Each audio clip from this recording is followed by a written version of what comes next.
Hello, शिक्षा class में आप सभी का स्वागत है। पिछले क्लास में हम लोगों ने कॉन्स्टलेशंस, पोल स्टार, प्लैनेट्स के बारे में जाना था। आज हम न्यू टॉपिक स्टार्ट करेंगे, द सोलर सिस्टम। ठीक है। The sun, the 8 planets, satellites and some other celestial bodies known as asteroids and the meteoroids form the solar system। ठीक है। तो जब आप लोग 3rd और 4th में थे तो आप लोग सिर्फ इतना ही पढ़ते थे कि sun and the 8 planets form the solar system, but ऐसा नहीं है। ठीक है। सन के साथ साथ 8 planets के साथ साथ जो सैटेलाइट्स हैं और सैटेलाइट्स के साथ साथ जो सेलेस्टियल बॉडीज़ हैं, ये सब मिलकर क्या बनाते हैं, हमारा सोलर सिस्टम बनाते हैं। ठीक है। जैसे हमारी जो फैमिली है वो कैसे बनती है, पापा, मम्मी, भाई, बहन, दादी, दादा, ये सबको मिलकर हमारी एक कंप्लीट फैमिली बनती है। उसी तरीके से जितने भी प्लैनेट्स हैं, सैटेलाइट्स हैं, सन है, सेलेस्टियल बॉडीज़ है, ये सबको मिलाकर क्या बनता है, हमारा सोलर सिस्टम। और उसी को क्या कहा जाता है, सोलर फैमिली भी कहा जाता है। ठीक है। अब आगे देखते हैं सन के बारे में। तो जो सन है वो क्या है, sun is the centre of the solar system. It is a huge and made up of extremely hot gases. It provides the pulling force that binds the solar system। अब जैसे आपने सोलर सिस्टम तो देखा ही होगा, तो जो solar system है इसमें जो हमारा सन होता है वो सेंटर में होता है, बाकी जो सारे प्लैनेट्स होते हैं, फिर उसके बाद में सारे 9 प्लैनेट्स होते हैं। ठीक है। तो जो सन होता है वो कहाँ होता है, सेंटर में होता है। और जो सन है वो किससे मिलकर बना हुआ है, it's made up of extremely hot gases. बहुत ही एक्सट्रीमली हॉट गैसेस से मिलकर बना है। ठीक है। और वो ऐसा एक फोर्स को पुल करता है जिसके कारण क्या होता है, जो सोलर सिस्टम है ना, वो पूरे सोलर सिस्टम को क्या करता है, बाइंड करके रखता है, पकड़ के रखता है। इसके फोर्स में एक ऐसी एनर्जी निकलती है जिसके वजह से सारे के सारे जो प्लैनेट्स हैं वो क्या है, एक ही डायरेक्शन में अपने ऑर्बिट में ही घूमते रहते हैं। ठीक है। The sun is the ultimate source of heat and light for the solar system, but that tremendous heat is not felt so much by us because despite being our nearest star, it is far away from us. The sun is about 150 million kilometer away from the earth। सो दोस्तों, जो सन है ना, तो ये क्या है, एक ultimate source of heat and light है। ठीक है। क्योंकि जो जितने भी सोलर सिस्टम में प्लैनेट्स हैं तो उन लोगों को जो लाइट है वो किससे मिलता है, सन से ही मिलता है। बट जो सन की जो हीट है वो पूरी तरीके से हमारे पास नहीं पहुंच पाती है। हम हीट की पूरे जो सन जो है, सन के हम लोग पूरे हीट को नहीं फील करते हैं। क्यों नहीं फील करते हैं, क्योंकि जो सन है वो अर्थ से बहुत ज़्यादा दूर है। कितना दूर है, 150 मिलियन किलोमीटर दूर है।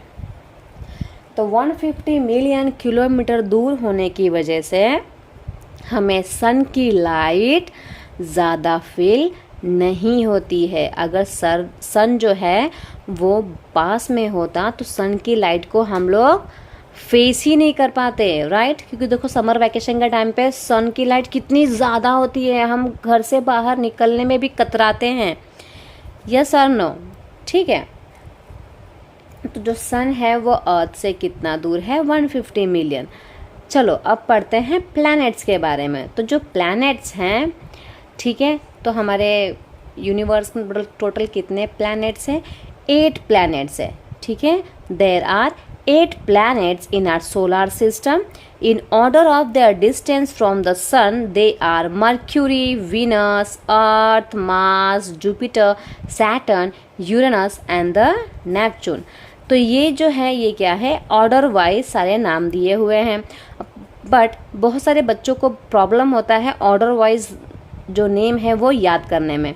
तो आप इस हेल्प से ऑर्डर वाइज इजीली याद कर सकते हैं। एम, वैम, जे सन, एम वैम जे सन। इनके हेल्प से आप सारे जो प्लैनेट्स हैं उसके name series wise, order wise याद कर सकते हैं। तो एम से क्या बनेगा, एम से मर्क्यूरी, वी से वीनस, ई से अर्थ, एम से मास, जे से जुपिटर, एस से सैटर्न, यू से यूरेनस एंड द एन से नेपच्यून। तो एम वैम जे सन की हेल्प से आप सारे प्लैनेट्स के नेम ऑर्डर वाइज याद रख सकते हैं। ठीक है,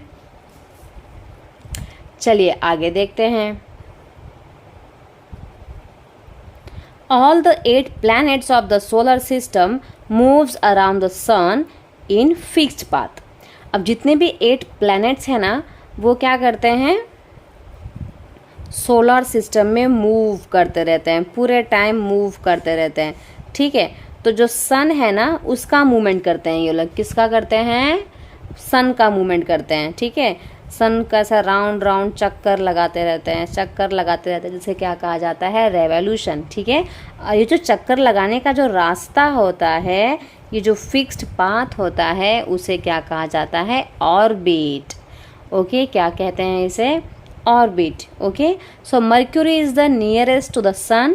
it takes only about 88 days to complete 1 round along its orbit. तो सबसे पहले देखो यहाँ पे हमारा सन है, तो सबसे पहले वाला जो प्लैनेट होगा वो कौन होगा, मर्क्यूरी। तो मर्क्यूरी जो है वो सन का राउंड लगाती है, और सन का राउंड लगाने में इसको कितने डेज लगते हैं, 88 डेज। 88 डेज लगते हैं सन का एक राउंड लगाने में। ठीक है, क्योंकि सबसे पास में है इसलिए बहुत जल्दी राउंड लगा लेती है। उसी तरीके से जो हमारा अर्थ है उसको कितना डेज लगते हैं, 365 डेज लगते हैं एक राउंड लगाने में। ठीक है,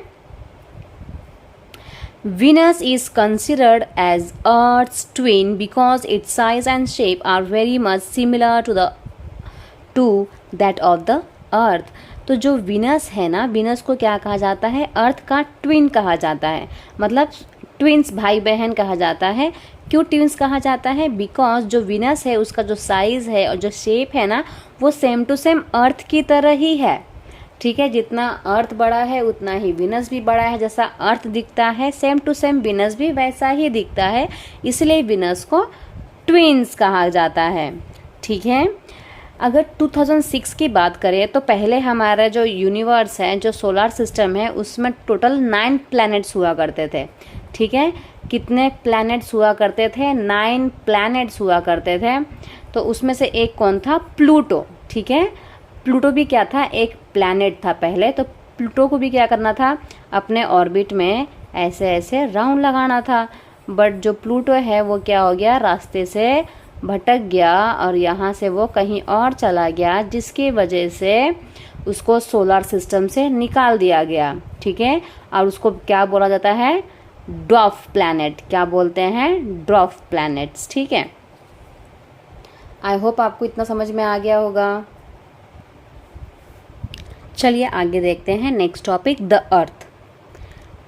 the earth is the 3rd nearest planet.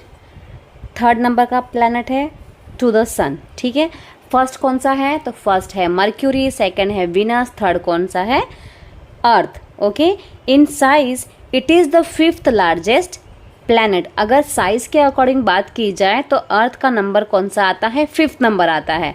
ठीक है, तो फर्स्ट कौन सा आता है, जुपिटर, सैटर्न, यूरेनस, ये सबसे छोटा है हमारा अर्थ। ठीक है, 5th नंबर पे आता है। It is slightly flattened at the poles, that is why its shape is described as a geoid shape. Okay, geoid means an earth-like shape. देखो, अब जो हमारा अर्थ का शेप है ना, हमारा जो अर्थ है वो ना ही राउंड है ना ही ओवल शेप में है। ठीक है, हमारा जो अर्थ है वो कैसा है, जो पोल्स होते हैं, जो ऊपर का पोल्स है और जो नीचे का पोल्स है, वहाँ पर क्या है, फ्लैटेंड है, मतलब कि फ्लैट है। तो ये ऊपर और नीचे फ्लैट हो गया, और बीच में क्या है, बल्ग है, मतलब सब फुला हुआ है। तो जो हमारा अर्थ है वो कुछ इस शेप में दिखता है। आपने ऑरेंज देखा होगा, ऑरेंज देखा है, खाया है ऑरेंज, सब लोग ऑरेंज खाते हैं, राइट। तो ऑरेंज भी ऐसे ही होता है, देखा होगा आपने, ऊपर और नीचे चपटा होता है और बीच में फुला हुआ होता है। तो सेम टू सेम जो हमारा अर्थ है ना वो ऑरेंज शेप में का ही दिखता होगा, ठीक है। और उस शेप को क्या कहा जाता है, जियोइड शेप, ठीक है। याद रखेंगे उस शेप को ही क्या कहा जाता है, geoid shape. Conditions favorable to support life are probably found only on the earth। तो जो कंडीशंस है अर्थ पे, जो कंडीशंस है, सारे कंडीशंस कैसे हैं, फेवरेबल है, वो लाइफ को सपोर्ट करते हैं, राइट। जो हमारा अर्थ है उसमें वाटर है, एयर है, ऑक्सीजन है, सब कुछ होने के वजह से जो कंडीशन है वो कैसी कंडीशन है, फेवरेबल कंडीशन है जो लाइफ को सपोर्ट करती है। इसीलिए अर्थ पे क्या है, लाइफ जो है वो एग्जिस्ट है। The earth is neither too hot nor too cold. It has water and air which are very essential for our survival। तो जो हमारा अर्थ है वो ज़्यादा ना ही ज़्यादा हॉट है और ना ही ज़्यादा कोल्ड है, ठीक है। जो अर्थ है उसमें वाटर भी है, एयर भी है, ठीक है, ऑक्सीजन भी है, जिसके वजह से ये सारी चीज़ें क्या हैं, हमें सरवाइव करने के लिए बहुत ज़्यादा एसेंशियल है, ठीक है, बहुत ज़रूरी है। तो ये सारी चीज़ें जो हैं वो अर्थ पे ही पाई जाती हैं, इसलिए अर्थ पे लाइफ जो है वो एग्जिस्ट है, ठीक है। The air has life supporting gases like oxygen. Because of this reason the earth is a unique planet in the solar system. और इसीलिए जो हमारा अर्थ है वो कैसा प्लेनेट है, एक यूनिक प्लेनेट है। From the outer space, the Earth appears blue because its 2/3 surface is covered by water. It is therefore called a blue planet। जब आप ब्लू अर्थ को स्पेस से देखोगे, स्पेस पे जाके देखोगे ना, तो हमारा जो अर्थ है वो ब्लू कलर में दिखाई देता है। तो ब्लू कलर में क्यों दिखाई देता है, क्योंकि जो हमारा अर्थ का जो 2/3 पार्ट है ना वो किससे कवर्ड है, वाटर से कवर्ड है, ठीक है। 2/3 मतलब कि अगर आप 70% की बात की जाए तो 70% अर्थ पे क्या है, पानी है। तो जब आप ऊपर से देखोगे, स्पेस से देखोगे, तो आपको पानी ज़्यादा दिखाई देगा और जो लैंड है वो कम दिखाई देगा। तो इसलिए जो अर्थ है उसका कलर ब्लू कलर में दिखाई देता है, इसीलिए अर्थ को ब्लू प्लैनेट भी कहा जाता है, ठीक है। तो आई होप आपको इतना सब समझ में आ गया होगा। धन्यवाद। नेक्स्ट टॉपिक हम नेक्स्ट क्लास में कवर करेंगे। अगर आपको वीडियो पसंद आता है तो आप लाइक, कमेंट एंड शेयर ज़रूर करें। Thank you.